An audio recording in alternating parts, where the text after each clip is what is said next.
The EFF emerged in South Africa because South African working class demanded a proper representative of the working class.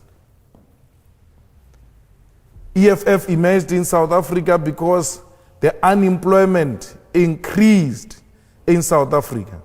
The poverty levels increased in South Africa. The inequality increased in South Africa. We have a situation where the levels of corruption in South Africa are actually institutionalized. We have a situation in South Africa where a white-owned capitalism or economic system has been exploiting our people, and our people have not been benefiting from the mineral resources in our country. When people demand water, they get shot at and killed by the government. When people demand better living conditions, the response of the state is to kill those people. We're fighting against that. When the students demand free education, they get locked up by the regime. We're fighting against that. We're fighting for equality in our country. We do not want to replace white supremacy with black supremacy. We want to create a society where all of us exist as human beings and not as white and black. We want to restore the dignity of the African continent and position Africa as an equal partner in the world economy and international politics. Africa's time is now. No one should continue with the exploitation of our minerals without our involvement. Not even China will be allowed to recolonize Africa. We are called economic freedom fighters because we want any foreign direct investment to come and invest in Africa through our own terms and to the benefits of the people of Africa. It might be a dream. Some might think it's not real. But we know we're going to achieve it. For because this dream is not just a dream but a generational mission. It's a generational mission we are not prepared to sell out. We want to restore the dignity of African people. We want to ensure that African people are equal partners in trade, in politics, in every subject that the world is debating. We want to follow in the footsteps of Nelson Mandela. Because Nelson Mandela, when he left his term as a president, he said the struggle continues. He said so because he knew that political freedom without economic freedom is incomplete. People cannot eat a cross.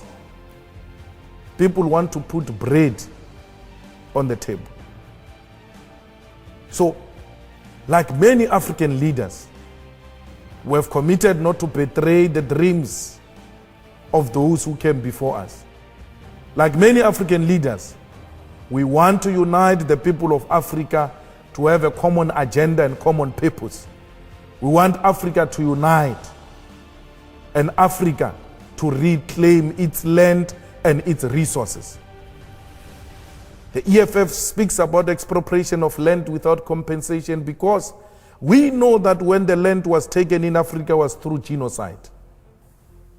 Why would we reward genocide? We cannot reward genocide. But we want land because land guarantees us of the sovereignty of South Africa and the African continent. We cannot claim to be Africans, yet we have nothing to show as a proof that indeed we are Africans. For because we do not even have title deeds to prove that we are the owners of the land, we have nothing to show. When you go into mines, it's multinational companies. When you go into banks, it's multinational companies. When you go into monopoly industries, it's multinational companies. We cannot even own and protect our own agricultural sector with our fertile land in Africa, because Europe and the entire developed countries use Africa and South Africa as a dumping site. Every lower grade food get to be dumped in our countries, undermining our own agriculture. When we say those things, we are called communist, we are called anarchist, we are called radicals, because we must continue to bow before a white supremacist. We're refusing that. We're refusing to bow before imperialism and colonialism. We want a total control of our own country and our own land. Africa's time is now. At the very same time that America refused to give the Negro any land, through an act of Congress, our government was giving away millions of acres of land in the West and the Midwest, which meant that it was willing to undergird its white peasants from Europe with an economic floor. But not only did they give the land, they built land-grant colleges with government money to teach them how to farm. Not only that, they provided county agents to further their expertise in farming. Not only that, they provided low interest rates in order that they could mechanize their farms. Not only that, today many of these people are receiving millions of dollars in federal subsidies not to farm, and they are the very people telling the black man that he ought to lift himself by his own bootstraps. Now, this is what we are